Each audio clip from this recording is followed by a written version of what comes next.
O trailer de Jurassic World Rebirth finalmente foi revelado e não demorou muito para ele explodir a internet. Os fãs estão super empolgados, as teorias já estão rolando soltas e esse primeiro vislumbre do trailer trouxe muito mais do que aparenta à primeira vista. Entre cenas grandiosas e momentos cheios de nostalgia, o trailer esconde vários pequenos detalhes e segredos que podem ter passado despercebidos. Mas é exatamente nesse momento que eu entro em ação. Hoje a gente vai analisar cada cena em busca dessas pistas ocultas, explorando o que elas podem significar para o futuro da franquia. Então antes da gente mergulhar de cabeça aqui na análise, já chega nesse vídeo deixando o seu like. E se por acaso você está caindo de paraquedas aqui, aproveita e se inscreve aqui no canal. Eu sou Eric Brelais e vamos junto para mais um vídeo.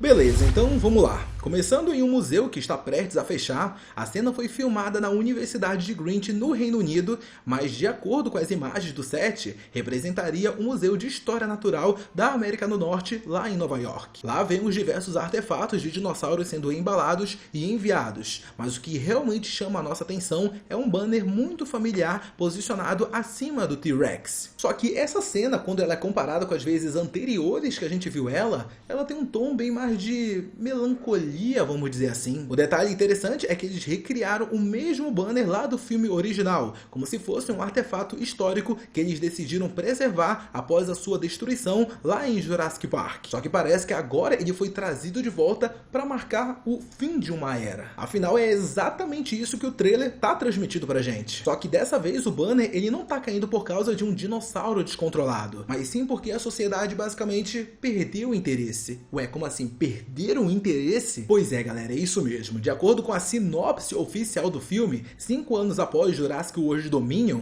a humanidade simplesmente perdeu o interesse nos dinossauros. E não apenas isso, mas o planeta se mostrou em grande parte inóspito para os dinossauros, restando apenas algumas populações isoladas em regiões equatoriais, onde o clima ainda se assemelha ao de seus tempos pré-históricos. O trailer até acaba dando pra gente alguns vislumbres dessa ilha tropical e que a gente já vai analisar mais pra frente. Só que o que eu quero comentar aqui com vocês e que realmente impressiona é essa passagem de tempo. O mundo em Jurassic Park simplesmente decidiu seguir em frente e deixar os dinossauros para trás. A primeira personagem que vemos no trailer é Zora Bennett, interpretada pela Scarlett Johansson. Ela é uma especialista em operações secretas e sim, ela tem a mesma vibe da Viúva Negra. No filme, ela vai liderar uma missão de expedição e recuperação, algo que o Dr. Henry Loomis, interpretado pelo Jonathan Bailey, aparentemente desconhece. Inclusive, o Jonathan Bailey, ele dá vida a um paleontólogo chamado Henry Loomis, um personagem que, segundo o artigo da Vanity Fair, tem um toque de Richard Dreyfuss, lá de Tubarão. Ele é aquele tipo de personagem que é fascinado pelos dinossauros e eu honestamente adoro esse tipo de personagem. Eu acho que todo o filme que tem monstros gigantes deveria ter esse tipo de personagem. Inclusive a descrição dele até acaba lembrando um pouco o Dr. Serizawa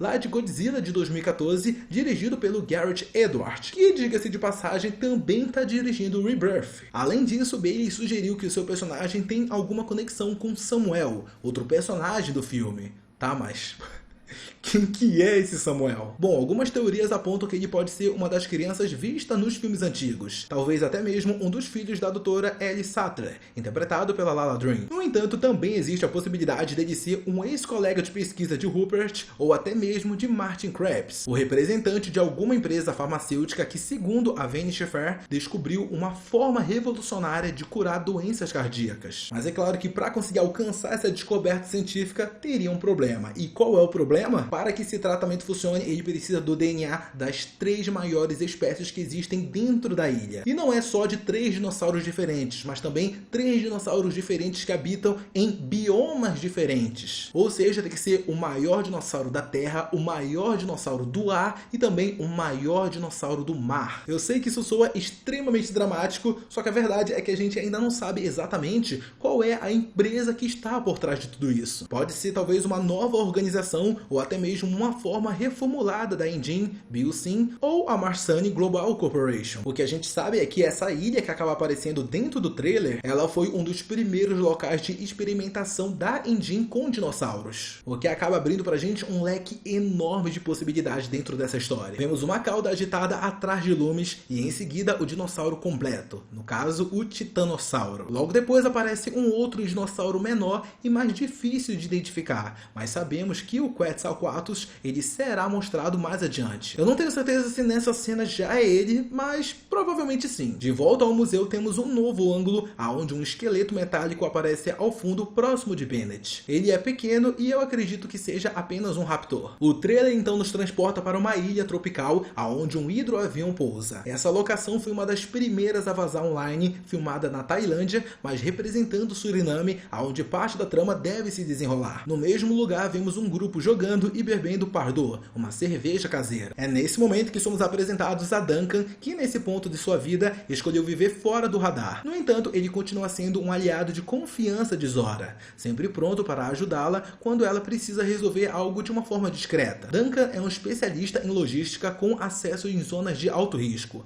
incluindo áreas de guerra. Atrás dele podemos notar uma enorme mandíbula que já havia sido revelada em fotos do set no bar. E trata-se de uma mandíbula de Megalodon, sugerindo que esses gigantes pré-históricos também estão mortos. É até legal notar que esse personagem ele veste uma camisa em tons mais vibrantes. Essa camisa dele até tem tons de rosa e verde que eu não sei se foi por acaso, mas até acaba lembrando diretamente o icônico visual do Dennis Nedry lá do primeiro Jurassic Park. A internet já identificou que ao seguirem em direção a Barbados, os personagens estão se dirigindo então para o Caribe, localizado no sudeste da Costa Rica. No entanto, a Ilha Nublar, onde aconteceu o incidente em Jurassic Park, ela ficava no Oceano Pacífico Norte, a cerca de 120 milhas a oeste da Costa Rica. Já o arquipélago, conhecido como as Cinco Mortes, estava a aproximadamente 200 milhas a sudoeste da Costa Rica. E embora esses locais eles tenham sido mais explorados nos livros e também nos jogos, eles ainda assim eram áreas controladas pela IDIM e estão distante dessa nova ilha desconhecida. Isso até fortalece a teoria de que essa instalação foi uma das primeiras tentativas da empresa, só que algo acabou dando errado, levando eles a abandonar tudo e seguir para o oeste. Existe também um outro detalhe bem nostálgico dentro desse trailer, que é a placa de 10.000 volts, que remete imediatamente à icônica cena lá do primeiro filme. Em seguida vemos um dos homens de Martin Kirby, que eu inclusive acredito que é o mesmo ator que viveu o Ajax lá no filme do Deadpool. Enfim, esse homem ele empunha uma arma bem estranha, que não parece tão convencionais assim. Possivelmente essas armas até sejam tranquilizantes. E ao lado dessas armas há uma inscrição que parece dizer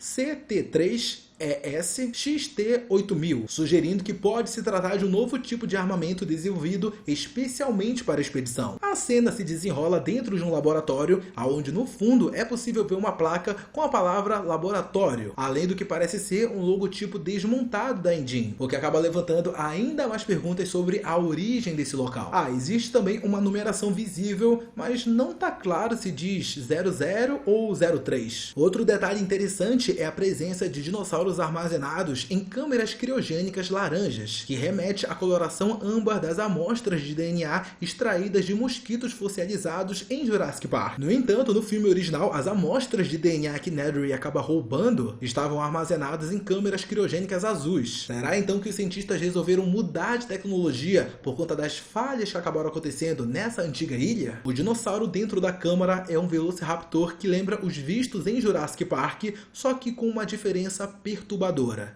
Ele possui 2 cabeças e um porte muito maior do que o esperado. De acordo com os artigos da Vanity Fair, esses dinossauros são resultados de tentativas fracassadas de engenharia genética. E embora eles sejam baseados em pesquisas reais que aconteceram, dá pra ver que aconteceu verdadeiras mutações dentro desse Velociraptor e que tornou ele diferente do que a gente conhece. Zora então explica que essa ilha era na verdade uma instalação de pesquisas do Jurassic Park original. E sim, eu sei que isso parece meio que contraditório com a lore já estabelecida, só que isso reforça ainda mais que a engine realmente estava utilizando essa ilha, só que erros acabaram acontecendo, aconteceu uma tragédia gigantesca e eles resolveram abandonar tudo e seguir para o oeste. O Dr. Loomis observa atentamente a câmara aonde o Velociraptor está armazenado, notando que ele parece não ter se desenvolvido completamente. Ao redor, outras câmeras contêm criaturas igualmente subdesenvolvidas, sugerindo que vários experimentos mal sucedidos foram deixados para trás. O diretor Edward Andrews ele chegou a dizer abertamente que ele se inspirou em 3 filmes. No caso, obviamente, foi o primeiro filme original do Jurassic Park,